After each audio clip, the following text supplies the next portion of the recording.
Programme मध्य मुकाबले में खुशावदेद। मैं हूं रबिया एहसन और मेरे साथ मौजूद है रऊफ क्लास्ट्रा। और आज के प्रोग्राम में जो टॉपिक्स हम शामिल करेंगे उसमें सबसे पहले ईरान ने इसराइल पर मिसाइल गिरा दिए। हनिया हसन नसरुल्लाह का बदला ले लिया, ईरान का ऐलान। इसराइल ने जवाब में बड़ी कार्रवाई की धमकी दे दी। ईरान के एटमी असासों को निशाना बनाए जाने का इम्कान। खित्ते में जंग फैलने लगी। यमनी जंगजुओं ने भी इसराइल पर हमलों का ऐलान कर दिया। इसके अलावा बात करेंगे, नवाज शरीफ ने तवील खामोशी तोड़ दी। आईनी तरमीम मामले पर दौरा लंदन भी मुलतवी। पंजाब और केपी में खून खराबे का खदशा। बानी पीटीआई की कारकर्दगी का पोस्टमार्टम कर दिया। केपी के मरीजों का पंजाब में इलाज का ताना। मरियम की कारकर्दगी शानदार करार दे दी। माजी में अदलिया और बानी पीटीआई गठजोड़ से हुकूमत गिराने पर भी लब खोल दिए। इसके अलावा बात करेंगे, सुप्रीम कोर्ट ने 63A नज़रसानी केस में बड़ा हुक्म दे दिया। बेंच पर एतराज की दरखास्तें मुस्तरद। दौरान समाअत पीटीआई वकील की बेंच को धमकी। कमरा अदालत से वकील को निकाल दिया गया। चीफ जस्टिस ने धमकाने पर सेनेटर अली जफर को वार्निंग दे दी। समाअत का अहवाल क्या रहा, इस हवाले से आपको अपडेट करेंगे। इसके अलावा बात करेंगे, मलेशिया में दर्जनों पाकिस्तानी जेलों में सड़ने लगे। कौंसलर रसाई से महरूम। लवाहिकीन हुकूमती मदद की राह तकने लगे। वज़ीर-ए-आज़म शहबाज शरीफ से मलेशियन वज़ीर-ए-आज़म के दौरे पाकिस्तान में कैदियों की रिहाई का मामला उठाने की अपील कर दी। माजी में किस स्कीम के तहत मलेशिया से कितने पाकिस्तानी कैदी रिहा कराए गए, इसके ऊपर बात करेंगे। ये तमाम टॉपिक्स हैं जो आज के प्रोग्राम में शामिल करेंगे। और डिस्कशन के लिए हमें ज्वाइन कर रहे हैं सीनियर सहाफ़ी और दिफाई तज्ज़ियाकार हैं कामरान यूसुफ साहब। उनको वेलकम करेंगे। अस्सलाम वालेकुम कामरान यूसुफ साहब। जी अस्सलाम वालेकुम जी। कामरान यूसुफ साहब, हमने देखा कल एक बहुत सिग्निफिकेंट डेवलपमेंट थी। मशरिक़ वस्ता के लिए इसकी जो सिग्निफिकेंस है वो बहुत ज़्यादा है, स्पेशली आने वाले दिनों में। ये बताइए, ये जो ईरान ने हमला किया कल रात इसराइल पे, गालिबन यही टाइम था, इससे कुछ आगे पीछे का टाइम था, ये was it a genuine attack? क्योंकि कॉन्स्पिरेसी थ्योरी यही है कि इससे पहले भी ईरान ने हमला किया और वो जो ड्रोन अटैक्स किए उससे कोई ख़ास टारगेट अचीव नहीं हुआ, लेकिन ईरान ने एक सॉर्ट ऑफ ये डिक्लेयर कर दिया कि हमने हमला किया है और अपना हदफ अचीव। अभी भी ईरान का ये दावा है कि हमने टारगेट अचीव किया है, लेकिन रिपोर्ट ये हो रहा है कि नुकसानात कोई ख़ास नहीं हुए। तो इस अटैक को किस तरह से देख रहे हैं आप? देखिए, एक तो जो अप्रैल में अटैक हुआ था उसमें कोई शक नहीं, जो अप्रैल में अटैक किया था ईरान ने, उसमें जो एक डिफरेंस था कि यकीनी तौर पर जो ड्रोन्स और जो छोटे जो रॉकेट्स वगैरह उन्होंने फायर किए थे, जो इतना एम्पल टाइम था। इजराइल का तो बड़ा ज़बरदस्त एक डिफेंस सिस्टम है, लेकिन अगर कोई और भी मुल्क हो तो वो बड़ा इजीली उनको इंटरसेप्ट कर सकता था। उस वक्त जो अटैक किया गया था तो उस वक्त यही कहा गया था कि बुनियादी तौर पर ईरान एक पॉइंट कन्वे करना चाहता था कि देखें, अगर आप हमारे खिलाफ इस तरह कार्रवाई करेंगे तो हम इतनी कैपेसिटी रखते हैं कि आपको हिट कर सकते हैं। लेकिन जो मैं कुछ मुबसरीन को सुन रहा था, दिफाई जो तज्ज़ियाकार हैं इंटरनेशनल और मिडल ईस्ट के, ये जो कल वाला ईरान ने कार्रवाई की है वो आई थिंक नुकसान बेशक इतना नहीं हुआ, लेकिन वो अप्रैल के मुकाबले में that was far more serious. उसमें 200 के करीब, जिसमें बेशतर जो हैं उन्होंने बैलिस्टिक मिसाइल जो है इस्तेमाल किए हैं। अब जो बैलिस्टिक मिसाइल्स होते हैं आमतौर पर उनकी जो स्पीड होती है, अदरवाइज जो ड्रोन्स हैं या जो रॉकेट्स हैं, शायद जो ईरान से इजराइल पहुंचने में जो अप्रैल में था 7 से 8 घंटे उसको लगते थे, लेकिन जो बैलिस्टिक मिसाइल्स हैं वो within no time, within minutes जो है वो इजराइल जो है वो पहुंच गए थे। तो इसलिए आज से कहा यह जा रहा है कि ये जो अटैक ईरान ने कल किया है ये that was far more serious. लेकिन उसमें जो इम्पोर्टेंट बात है, अगेन आई थिंक वो बड़ा कैलकुलेटेड इसलिए उन्होंने किया कि टारगेट्स उन्होंने कहा कि जी सारे वो मिलिट्री थे, किसी सिविलियन इंस्टॉलेशंस को टारगेट नहीं किया गया। उसके अंदर इम्पोर्टेंट सवाल आई थिंक इशू यही है कि ईरान एक तो उसकी प्रेस्टीज एट स्टेक थी, जो उसकी एक्सेस ऑफ रेजिस्टेंस जो ग्रुप्स हैं हिजबुल्लाह, हमास और उसकी क़यादत को जिस तरीके से इजराइल ने हालिया दिनों में एलिमिनेट किया है, और इस्माइल हानिया की शहादत के बाद भी ईरान की तरफ से रिस्पांस नहीं आया था, तो ये उनकी मजबूरी भी थी डोमेस्टिकली भी, और जो मिडल ईस्ट के अंदर जितने उनके प्रॉक्सी ग्रुप्स हैं, अगर वो ये कार्रवाई ना करते तो यकीनी तौर पर इजराइल के सामने वो एक डिफीटिस्ट होते। और आई थिंक उसमें at the end of the day Iran ने जरूर कार्रवाई की है, बहुत सीरियस भी नहीं है, लेकिन एक मैसेज वो कन्वे करना चाहते थे। अंडरलाइन मैसेज ये है कि हालांकि ईरान ने ये कार्रवाई की है, बट वो इन रियलिटी इजराइल के साथ बराह रास्त या उनके इत्तेहादियों के साथ जंग नहीं चाहते। सो कमरान, जिस तरह का आपने जो ये कंपैरिजन ड्रॉ किया पिछले अटैक से इस अटैक का ईरान का, सो सिमिलरली अगर हम दूसरी साइड की बात करें, इसराइल की बात करें, तो जिस तरह से उन्होंने लास्ट टाइम कोई रिस्पांस नहीं दिया था in the form of a counter attack, rather उन्होंने जो अपनी एक स्ट्रैटेजी है वो उसी पर रहे और वो एक टारगेटेड किस्म का जो डैमेज है वो कर रहे हैं। तो अब आपको लगता है कि कन्वेंशनल रिस्पांस देगा और ये वॉर मजीद एस्केलेट होगी, या इसराइल इसको अभी भी डिफरेंटली हैंडल करेगा? देखिए, लास्ट टाइम ये बिल्कुल बात ठीक है कि जब ईरान ने कार्रवाई की थी ऑफ कोर्स, और उसके बाद क्योंकि वो हमला जो किया था ईरान ने डोमेस्टिस में, उनका जो एक कॉन्सुलेट था उसके ऊपर इसराइल ने अटैक किया था और उसमें उनके कई जो की ईरान के कमांडर्स थे वो उसमें जहां भाग और मारे गए थे। और जब नुकसान कुछ नहीं हुआ और एक जिस तरीके का अटैक किया तो बहुत से लोगों का ये ख्याल था कि एक सिंबॉलिक अटैक है, तो अमेरिका ने भी यही मशवरा दिया था कि इसको, इवन प्रेसिडेंट जो बाइडेन का स्टेटमेंट ऑन रिकॉर्ड है, उन्होंने बेंजामिन नेतन्याहू को कहा था कि इसको एज अ विक्ट्री के तौर पर लें और रिस्पॉन्ड ना करें, और फिर इसराइल ने रिस्पॉन्ड नहीं किया। लेकिन इस वक्त जो सिचुएशन है वो ऑल टुगेदर डिफरेंट है, क्योंकि जो महाज इस वक्त गर्म है ओवरऑल गजा और फिर लेबनान के अंदर जो लड़ाई इस वक्त ग्राउंड ऑफेंसिव जो शुरू किया है इसराइल ने, क्योंकि एक स्ट्रैटेजी याद रखें कि ईरान हमेशा से एक राइवल रहा है इसराइल का, लेकिन ईरान की जो स्ट्रैटेजी रही खास करके इराक वॉर के बाद कि वो किसी भी अपने हरीफ के खिलाफ बराह रास्त जंग में लड़ने से उन्होंने थ्रू प्रॉक्सीज ये लड़ाई लड़ी है, और उसमें जो एक्सेस ऑफ रेजिस्टेंस डिफरेंट जो ग्रुप हैं, हुतीज हैं, हमास है, हिजबुल्लाह है, उसके जरिए एज ए डिटेरेंस के तौर पर काम किया। लेकिन इस दफा ये हुआ है कि जो सेटबैक्स मिले हैं हमास को, क्योंकि कम्प्लीटली तो एलिमिनेट नहीं किया लेकिन उनकी क़यादत को एलिमिनेट किया, उनको सेटबैक्स हुए हैं। लेबनान की जो हिजबुल्लाह की जो क़यादत है उसको सेटबैक्स मिले हैं। तो इसराइल के अंदर जो हार्ड लाइनर्स हैं उनको ये लगता है कि ये एक बेहतरीन मौका है कि जब ईरान की जो प्रॉक्सीज हैं, जो उनके हिमायत याफ्ता ग्रुप हैं, वो ऑन द बैक फुट हैं, और हम इस मौके का फायदा उठाते हुए, बल्कि उनके एक फॉर्मर प्राइम मिनिस्टर हैं, मैं उनका नाम भूल रहा हूँ, इनफैक्ट वो अगले जब इलेक्शंस होंगे तो वो पोटेंशियल अगले प्राइम मिनिस्टर हो सकते हैं, साबिक प्राइम मिनिस्टर भी वो रहे हैं।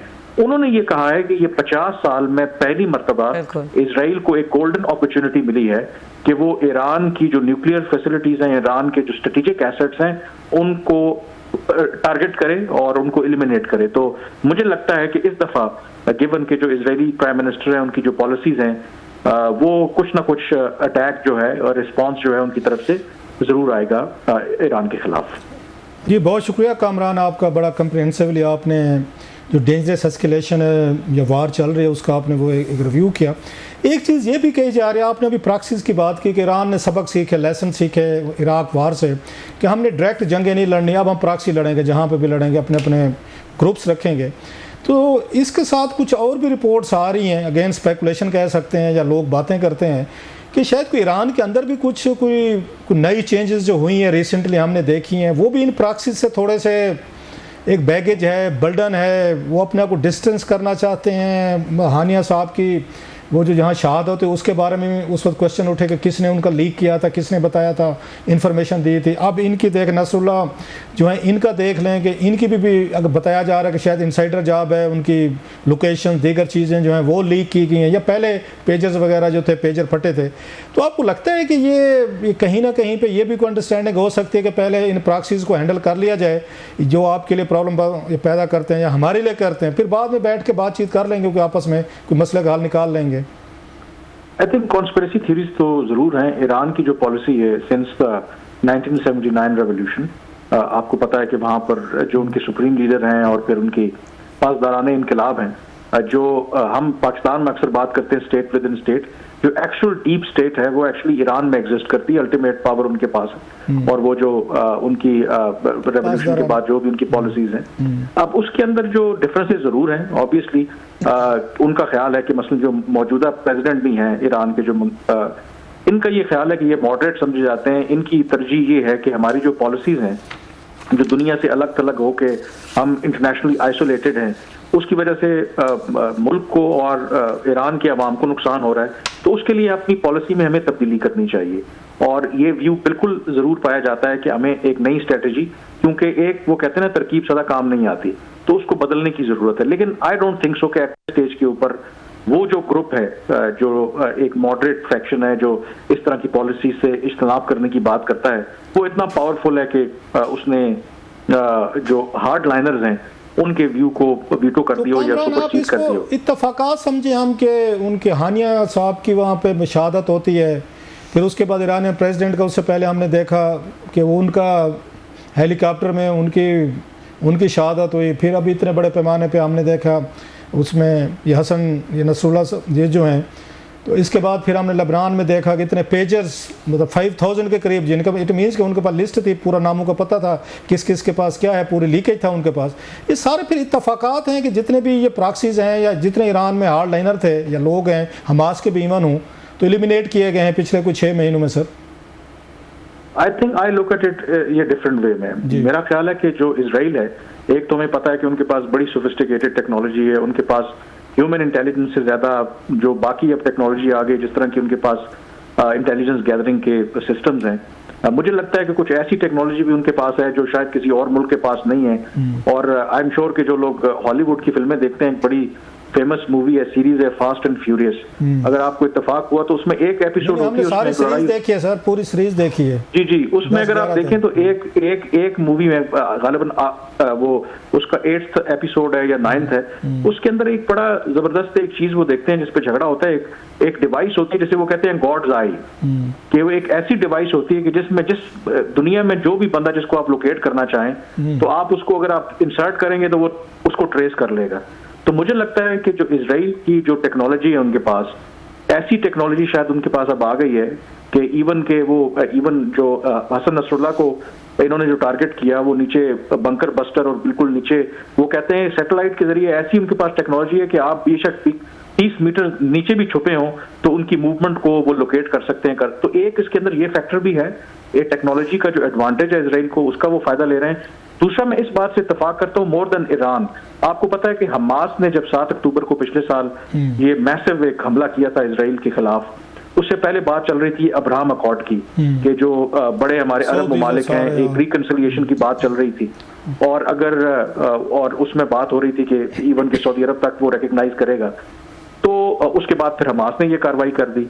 तो ये मुमकिन है कि आई थिंक जो बाकी दुनिया के खास करके मिडिल ईस्ट के ममालिक हैं, कि ये जो प्रॉक्सीज हैं जो इतने अरसे से उनको बनाया, हमास हो गया, हिजबुल्लाह हो गया, ये उस बड़ी डील के अंदर रुकावट है।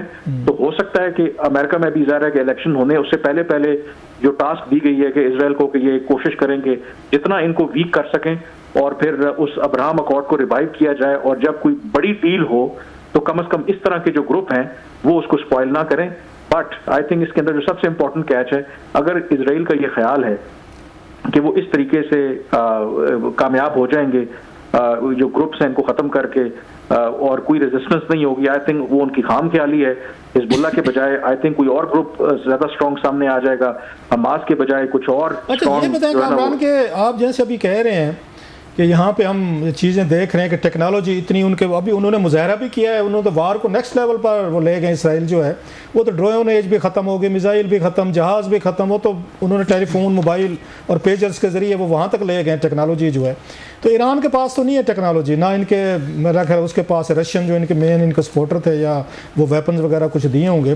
तो ईरान इनके पास जब नहीं है टेक्नोलॉजी, उन्हें पता है कि हम इतनी ये बरतरी नहीं रख सकेंगे, तो कोई थोड़ी सी सम टाइम, वो ठीक है आपकी बात कि ईरान इनका अपना एक प्राइड है, उनकी सिविलाइजेशन है, हज़ारों साल अपना कौम को फ़ख्र होता है अपने चीज़ों पे, ये तो फिर अपना बहुत बड़ा नुकसान करेंगे। जैसे अभी खबरें आ रही हैं कि जैसे आप भी बता रहे हैं कि नेक्स्ट अटैक जो है वो इनके एटॉमिक इंस्टॉलेशन जो भी हैं इंफ्रास्ट्रक्चर उस पर करेंगे। मौका तो मिल गया, अब वो तो शायद चाहते थे कि आए जनाब के दो हाथ इस दफ़ा कर लें, जो उनका प्राइम मिनिस्टर भी कह रहे साबिक।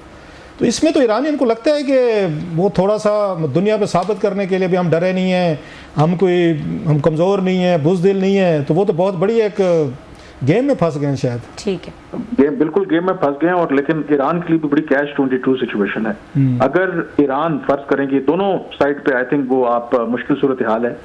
एक, अगर वो रिस्पॉन्ड ना करते, इस्माइल हानिया की शहादत पर उन्होंने रिस्पॉन्ड नहीं किया, खामोशी इख्तियार की, फिर हसन नसरुल्लाह उनके बहुत बड़े वो एसेट थे, उनको उन्होंने एलिमिनेट किया, अगर इस दफा भी रिस्पॉन्ड ना करते तो एक जो सबसे बड़ा डायलेमा था, इसका मतलब है कि इजराइल तो इम्बोल्डन होता कि आप देखें कि ईरान तो कुछ भी नहीं कर सकता हमारा, अब अगला हमला ईरान पे करेंगे तो ईरान ने कोई रिस्पॉन्ड नहीं करना। तो आई थिंक उसमें फिर उन्होंने जो कैलकुलेशन में यही समझा गया कि एक डिटेरेंस के तौर पर इजराइल को बाज रखने के लिए कि हम ये कार्रवाई करते हैं, क्योंकि अगर हम नहीं करेंगे तो उन्होंने फिर भी करना है हमारे खिलाफ। ऑप्शन वो दे रहे थे शायद, अभी हमने तो एक लेमैन अंडरस्टैंडिंग अप्रोच है, कौमों के अपने साफ ज़रा प्राइड और ईगो के मसले होते हैं। एक तो वो ऑप्शन दे रहे थे, आ रही थी खबरें, रिपोर्ट्स में पढ़ रहा था कि अगर जो इस वक्त गजा में वो जो 100 इस वक्त यरगमाली हैं, अगर उनको रिहा कर दिया जाए तो वो कह रहे थे हम सीज़ फायर के लिए तैयार हैं। तो आप समझते हैं ना कि ईरान स्ट्रेटेजिकली या डिप्लोमेटिकली अपने आप को बाकी उससे बचाने के लिए उसमें रोल प्ले कर सकते थे कि उन 100 को छुड़वा कर सीज़ फायर होती तो कम से कम ईरान खुद को अपना सेफ साइड पर रह सकते थे। Again was it possible?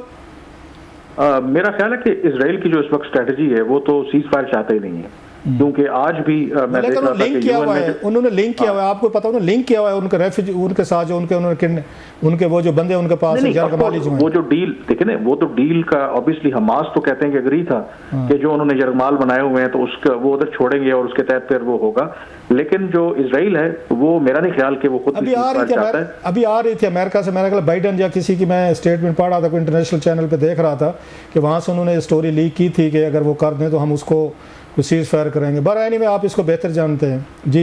लेकिन मेरा ख्याल है कि वो जो अमेरिका का भी एक दोगली पॉलिसी है वो ऊपर ऊपर से कहते हैं, लेकिन अदरवाइज क्योंकि बड़ी सिंपल सी है, अगर वाकई अमेरिका सिंसेयर है तो वो एक अगर वो धमकी लगाए और इजराइल की सिक्योरिटी असिस्टेंस रोक दे या कहे कि जी हम आपको प्रोवाइड नहीं करेंगे ये वेपन्स और ये चीजें, तो मेरा ख्याल है कि इजराइल वो खुद करे। मेरा ख्याल है कि एक लार्जर डिजाइन के तहत हो रहा है, वो भी फंसे हुए हैं इतनी बड़ी पोजीशन लेने की पोजीशन में वो भी नहीं है। जो इलेक्शंस हो रहे हैं 2 महीने बाद तो वहां पे इलेक्शन है, वो अपनी जगह फंसे हुए हैं।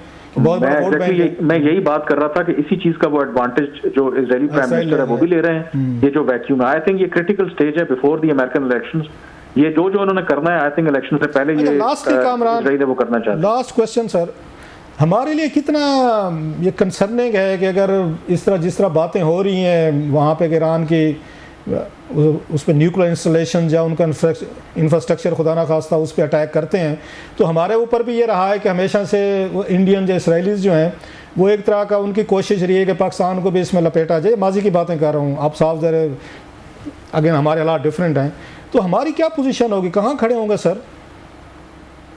देखिए हमारे लिए बड़ी मुश्किल सूरत हाल है, यकीनी तौर पर ऑलरेडी एक डिफिकल्ट नेबरहुड में रहते हैं और अगर ईरान के साथ इजराइल की डायरेक्ट कॉन्फ्रंटेशन होती है तो आई थिंक 2-3 तरह के प्रेशर होंगे। एक तो मगरिब की तरफ से हमारे पे ये दबाव होगा कि शायद जो हमारी स्ट्रेटेजिक लोकेशन है अगेन कि हम सपोर्ट करें या ईरान के खिलाफ हम कोई एक्ट करें। फिर दूसरी उसकी इम्प्लीकेशन ये है कि अगर यू नेवर नो कि ऑल आउट वॉर होती है, रेफ्यूजी का इन्फ्लक्स हो सकता है।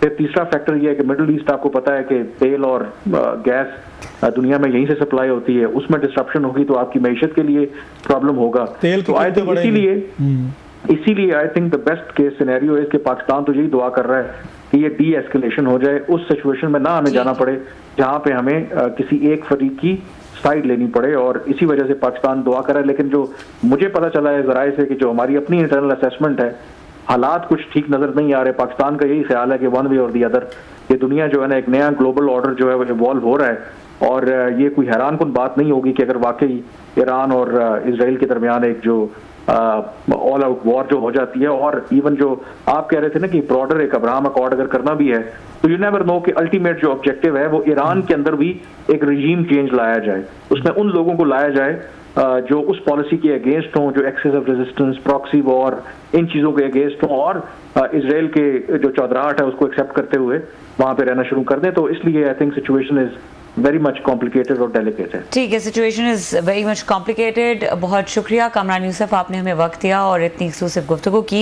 यहाँ पे वक्त हुआ है ब्रेक का। ब्रेक के बाद हमारे साथ सीनियर सहाफ़ी मौजूद होंगी अरूज रज़ा सयामी, उनसे कुछ बात करेंगे मलेशियन जेल्स के हवाले से जहाँ पर पाकिस्तानी प्रिजनर्स हैं और ये प्रिजनर्स किस हाल में हैं, कितना अलार्मिंग फिगर है जो इस वक्त कौंसल एक्सेस तक से भी महरूम है, और फिर किस तरीके से क्या किया जा सकता है उनको निकालने के लिए। इसकी रेलेवेंस भी है क्योंकि मलेशियन प्राइम मिनिस्टर इस वक्त दौरे है पाकिस्तान पे। ब्रेक के बाद ये सब चीज़ें डिस्कस करेंगे, हमारे साथ रहिए। Welcome back. और हमारे साथ मौजूद हैं सीनियर सहाफ़ी अरूज रज़ा सयामी, उनको वेलकम करेंगे। अस्सलाम वालेकुम अरूज। वालेकुम सलाम रबिया। अरूज, बहुत शुक्रिया कि आपने हमारे लिए वक्त निकाला और एक बहुत एक्सक्लूसिव स्टोरी है आपके पास, हम उसके ऊपर बात करेंगे। और रेलेवेंस भी है क्योंकि जो मलेशियन प्राइम मिनिस्टर हैं वो इस वक्त दौरा पाकिस्तान पे से कुछ देर पहले पहुंचे हैं। अब स्टोरी ये है, और जाहिर है आप इसके ऊपर बेहतर बात कर सकती हैं अरूज, के ये जो मलेशियन प्रिजन्स में पाकिस्तानी मौजूद हैं, इनकी कितनी बड़ी तादाद है और क्या इनके बारे में डिटेल्स हैं आपके पास जो कुछ अलार्मिंग हैं और जो डिस्कस होनी चाहिए, ज़रा बताइएगा। बहुत शुक्रिया रबिया और क्लास्ट्रा साहब के आपने इस स्टोरी के लिए मुझे आज चांस दिया अपने प्रोग्राम में शामिल होने के लिए। मैं सबसे पहले तो आपको रबिया ये बता दूं कि जो फिस्कल ईयर 2024 है इसमें अभी तक जो तकरीबन हमारे जो 85,000 85,000 पाकिस्तानीज जो हैं वो मलेशिया में इस वक्त काम कर रहे हैं, रह रहे हैं वहाँ पर, और ये पाकिस्तान को सालाना $71 मिलियन ये भिजवा रहे हैं इस जो ज़र मुबादला की सूरत में। और इस वक्त बड़ी हमारे लिए बदकिस्मती की बात है कि 299 मतलब 299 पाकिस्तानी, जिसमें 2 ख़वातीन भी हैं, 297 मर्द हैं और 2 ख़वातीन हैं, वो इस वक्त मलाइका की मुख्तलिफ जेलों में और मुख्तलिफ मुकदमात में वो ज़ेर हिरासत है। पहले जो 12 प्रिजनर्स थे वो तो उनके ऊपर डेथ पेनल्टी थी और उनको सजाए मौत दिया था, लेकिन शुक्र है कि पिछले 2 सालों में छोटे उन्होंने इसमें कन्वर्ट कर दी। ये मेरा ख्याल है थोड़ा प्रॉब्लम आ रहा है, मैं उसको जी फोन पे आप मुझे ले जी फ़ोन को ले लेते हैं आपको। ये बड़ी एक जो बता रही हैं अभी अरूज बता रही हैं स्टोरी, ये पाकिस्तान में अक्सर यहाँ पे मुझे याद पड़ता है कि इमरान मकराना साहब हैं, वो भी पहले स्टोरीज लाए थे कि दुनिया भर में इस वक्त थाउजेंड्स ऑफ पाकिस्तानी जो हैं वो बाहर की जेलों में हैं।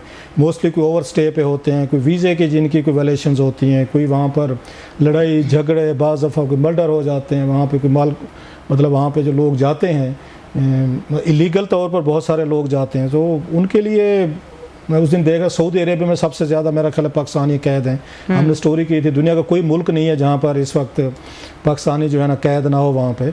और इसलिए भी ये स्टोरी हम कर रहे हैं मलेशिया की जो बता रहे हैं इस वक्त ह्यूज नंबर। एक तो अरूज बता रहे हैं कि 299 है, जो मैं देख रहा था कुछ दस्तावेजात थे जो पेश किए थे वो 463 थी जो कौमी असम्बली में पेश भी हुई थी, कुछ डिटेल्स। खैर बिल्कुल अरूज आप कुछ बता रहे थे, आप बताएं प्लीज़। जी मैं ये बता रही थी कि इस वक्त 299 पाकिस्तानी जो हैं वो मलेशिया की मुख्तलिफ जेलों में हैं, लेकिन ओवरऑल अगर पूरी दुनिया में आप देखें तो 25,000 पाकिस्तानी जो हैं वो दुनिया भर की जेलों में मौजूद हैं। लेकिन पाकिस्तानी गवर्नमेंट ने कुछ ममालिक के साथ तो जो मुजरमान हवालगी का तबादला है वो उसके तो वो उन्होंने ट्रीटीज साइन कर रखे हैं, मुआहदे कर रखे हैं, लेकिन मलेशिया के साथ अभी तक ऐसा कोई मुआहदा नहीं है। और क्लासा साहब मैं ये भी आपको बताऊं कि जस्टिस मंसूर अली शाह जब 2017 में लाहौर हाई कोर्ट में थे तो उन्होंने उस वक्त भी कहा था कि मलेशिया में चूंकि हमारे बहुत सारे पाकिस्तानी जो हैं वो मुख्तलिफ मुकदमात की मद में सजाएं भुगत रहे हैं, तो वहाँ पर जो कौंसलर प्रोटेक्शन है वो बिल्कुल ना होने के बराबर है। तो ऐसी कोई पॉलिसी फॉरेन ऑफिस को तरतीब दे देनी चाहिए कि जो काउंसलर्स हैं उनकी एक तो एक्सेस हो जाए, और जो लैंग्वेज बैरियर होता है पाकिस्तानियों का मलेशिया की गवर्नमेंट के साथ उसको दूर करते हुए इनके जो मुकदमात हैं उसमें पाकिस्तानी जो काउंसलर्स हैं उनकी रसाई होनी चाहिए। तो ऐसी कोई पॉलिसी नहीं थी। और अभी भी अगर आपको याद हो तो 2024 में फरवरी में ही जो स्टैंडिंग कमेटी है सेनेट की, उन्होंने भी ये बात मोफा से कही थी कि आप मलेशिया के लिए और दुनिया भर की ऐसे तमाम जेलों में जहाँ पे पाकिस्तानी मौजूद हैं वहाँ के ममालिक के साथ आप मुजरिमान के तबादले। अच्छा अरूज, आज हम क्योंकि थोड़ा सा मलेशिया पे फोकस कर रहे हैं बिकॉज के Malaysian prime minister is in town, और हम चाहेंगे कि हमारी हुकूमत जो है शहबाज शरीफ साहब या बाकी आला हुकाम जो है वो टेकअप करें। आप बता सकेंगे कि किन इल्जामात पर ये लोग कैद हैं? कोई आपके पास कोई इस हवाले से क्या इंफॉर्मेशन है? जी बिल्कुल हमारे पास डाटा है। इसमें मैं आपको बताऊं कि मर्डर जो है सजा, जो कत्ल की सजाए मौत के जो मुजरिमान थे वो 12 पाकिस्तानी हैं, 12 और जो डेंजरस ड्रग्स के थे वो 76 हैं, 76। अच्छा। और ये उनका बड़ा सख्त कानून है ड्रग्स के ऊपर, ये सजाए मौत भी उसके ऊपर दे देते हैं। और उसके बाद इमिग्रेशन एक्ट की जो खिलाफ वर्जी हुई है उसमें 105 है, और जो फिजिकल या सेक्सुअल असॉल्ट की मद में 26 हैं, और जो रॉबरी या थेफ्ट है उसके 10 मुजरिमान हैं, और इसके अलावा जो इलीगल पोजेशन है या इलीगल आइटम्स की पोजेशन है उसकी मद में भी हमारे 9 लोग वहाँ पर हैं, और फिर ह्यूमन ट्रैफिकिंग एक्ट में भी 9 लोगों को वहाँ पे रखा है, और रिश्वत लेने और देने के चक्कर में 1 है, और चीट करने के मद में भी 1 है।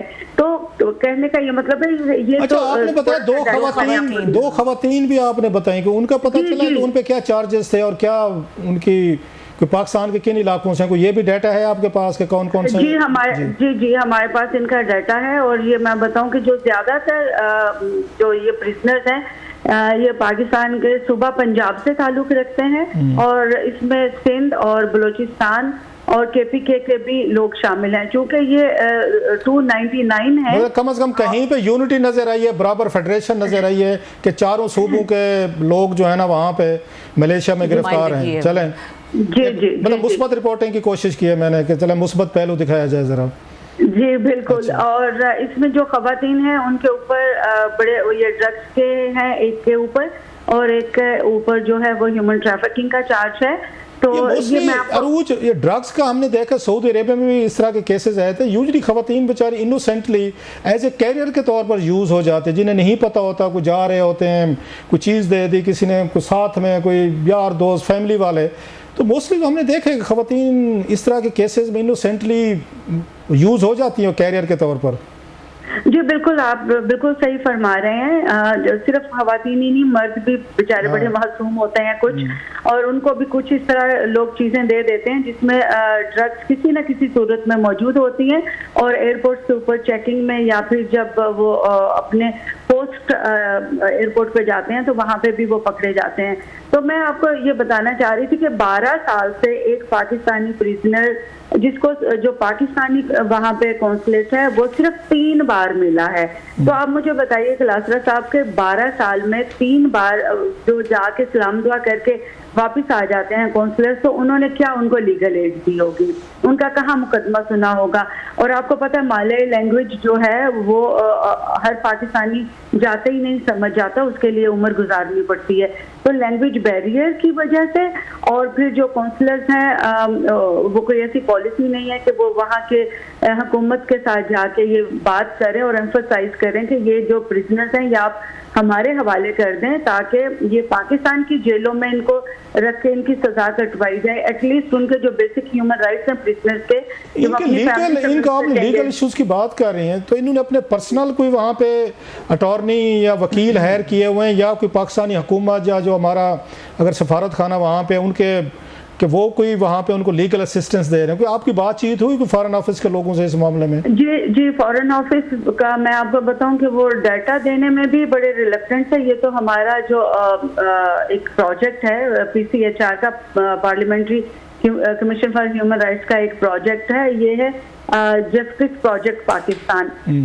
हमारा नुमाइंदा वहाँ पे उस जो 12 साल से कैद प्रिजनर है उसके पास गया, और वहाँ से हमें मालूमात मिली कि उसके अभी तक सिर्फ 3 बार, और वो भी बहुत मुश्किलों के साथ। तो नेचर ऑफ क्राइम क्या है उसकी जो वहाँ पे 12 साल से, कोई आपके नुमाइंदे ने बताया कि जो 12 साल से कैद है, नेचर ऑफ क्राइम क्या है उसकी, कोई अगर रिपोर्ट?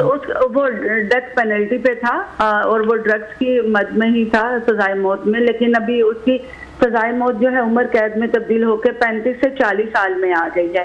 तो कम से कम इस तरह के जो प्रिजनर्स हैं, अगर पाकिस्तान उनको पाकिस्तानी जेलों में ये सजा कटवा दे तो एटलीस्ट उनके जो बेसिक राइट्स हैं वो उनको मिल सके। मतलब आप ये कह रही हैं कि इस वक्त मलेशियन प्राइम मिनिस्टर आए हुए हैं, तो वजीर आज़म पाकिस्तान जो हैं उनकी जो मुलाकातें हुई, ये इशू टेकअप करना चाहिए। जो 300 के करीब पाकिस्तानी वहाँ पे डिटेन है, ये हमारी रिक्वेस्ट है, और आपके प्रोग्राम के रेफरेंस से हम उनसे अपील भी करते हैं कि जो Malaysian prime minister Anwar Ibrahim साहब पाकिस्तान तशरीफ ला चुके हैं, उनके साथ ये मामला डिस्कस करें, और फॉरेन ऑफिस को भी हिदायत जारी करें कि कोई ऐसी पॉलिसी भी बनाएं जो कि वियना कन्वेंशन और ट्रीटीज का पास रखते हुए जो पाकिस्तानी प्रिजनर्स हैं उनके हकूक का ख्याल रखें। देखिए, आपके कॉन्स्टिट्यूशन का जो आर्टिकल 4 है उसमें स्टेट की जिम्मेदारी है कि वो अपने शहरियों का हकूक का तहफ़्फ़ुज़ करे, ना सिर्फ पाकिस्तान बल्कि बाहर की दुनिया में। वो तो लोग तो कहेंगे पाकिस्तान के अंदर नहीं हकूक का तहफ़्फ़ुज़ हो रहा, तो मलेशिया जाके कैसे उनके हकूक का तहफ़्फ़ुज़ करेंगे? लोग तो ये भी सवालात करेंगे कि यहाँ पे कॉन्स्टिट्यूशनली तौर पर चीज़ें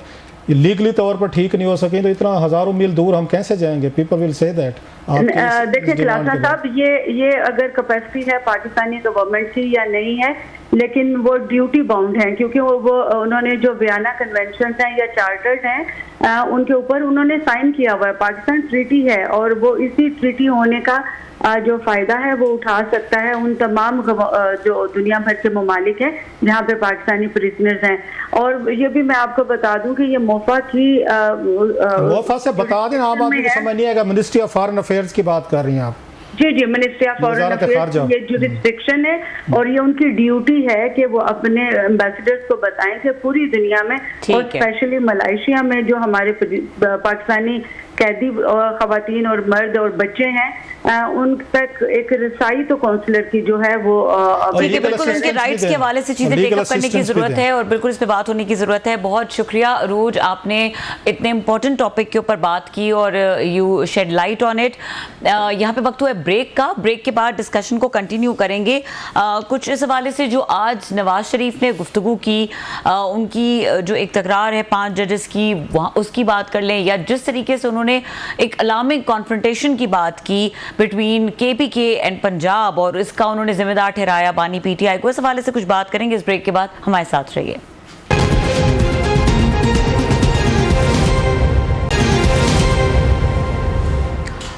वेलकम बैक। लास्ट साहब, हम नवाज शरीफ की बात करें उससे पहले ज़रा कुछ बात करते हैं। जो सुप्रीम कोर्ट में आर्टिकल 63A की रिव्यू पिटिशन का केस है, ये आज इसमें कुछ थोड़ा सा कुछ अजीब से मनाजिर थे, जिसमें एक वकील थे जिन्होंने आके रोस्ट्रम पे PTI की जानिब से उन्होंने चीफ जस्टिस को बाकायदा धमकी दी। उन्होंने कहा कि आप देखते हैं आप कैसे नहीं फैसला करते, हक में बाहर 500 वकील खड़े हैं और कैसे आप हमारे खिलाफ फैसला देते हैं।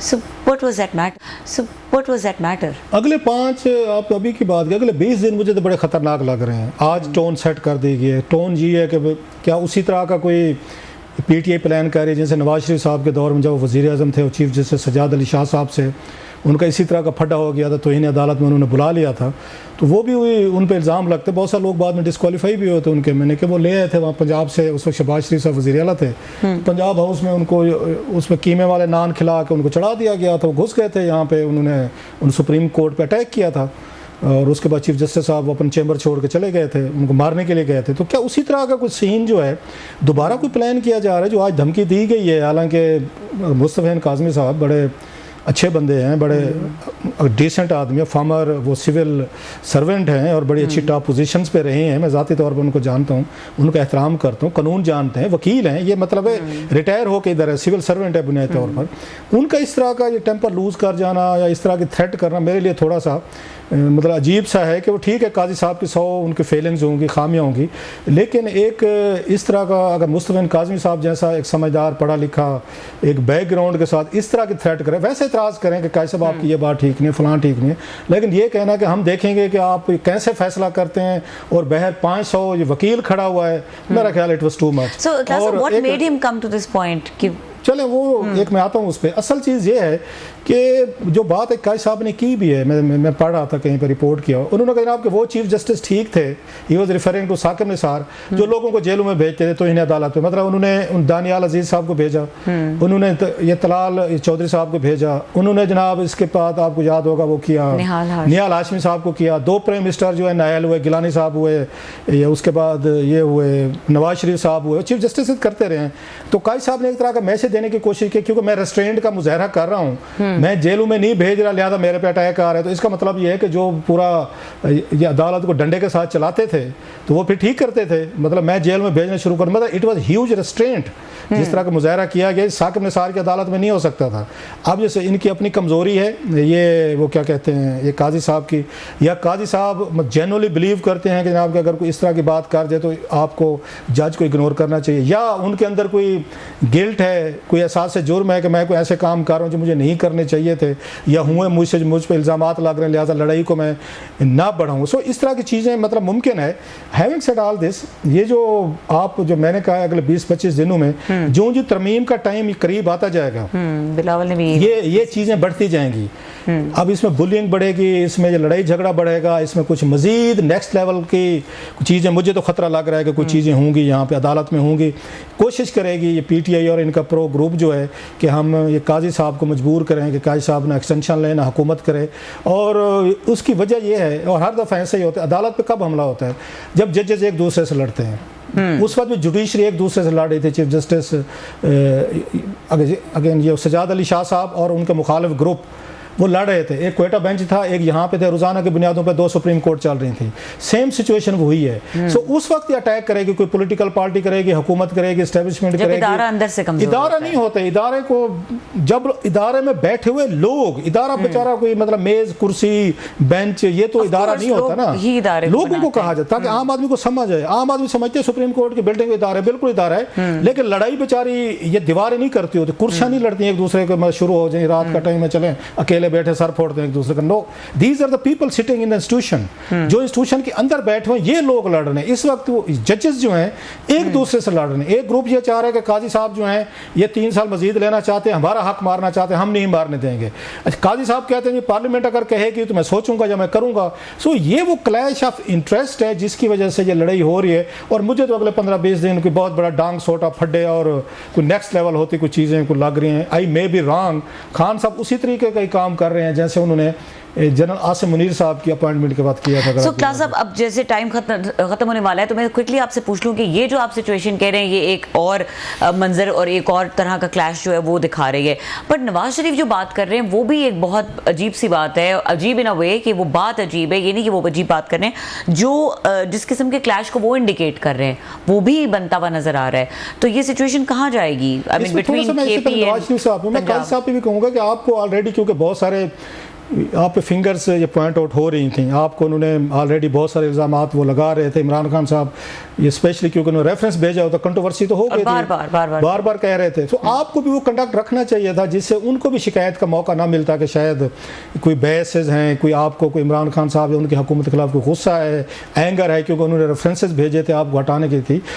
सो काजी साहब को भी इस तरह का कंडक्ट रखना चाहिए था कि आपके मुखालफीन जो हैं वो भी आप पे उंगली ना उठा सकते कि काजी साहब को गुस्से में हैं या काजी साहब हमें वो करना चाह रहे हैं, हमें सज़ा देना चाहते हैं, स्कोर सेटल करना चाहते हैं। तो इस तरह की चीज़ें जो हैं मेरा ख्याल काजी साहब को भी अवॉइड करनी चाहिए थी। बेशक वो कहें जी मैं नहीं कर रहा था, आई वॉज डूइंग फेयर, एक ट्रायल कर रहा था, फेयर कॉमेंट कर रहा था, लेकिन आपको पता है कि आपका उनके साथ एक बैड पास्ट है, तो you should have been more careful. अगर वो समझती हैं कि हमारे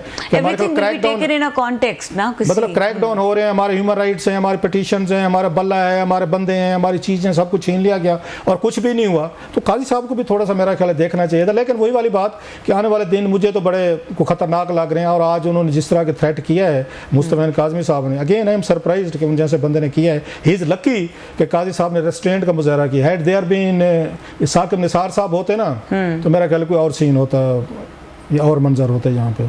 ठीक है, और पॉलिटिकली भी आपको लग रहा है कि सिचुएशन थोड़ी सी बिगड़ सकती है? जिस तरह 4 अक्टूबर की डी चौक या अली अमीन गंडापुर ने आज एक वाज़ेह किस्म का स्टेटमेंट दिया है कि कुछ भी हम पहुँचेंगे।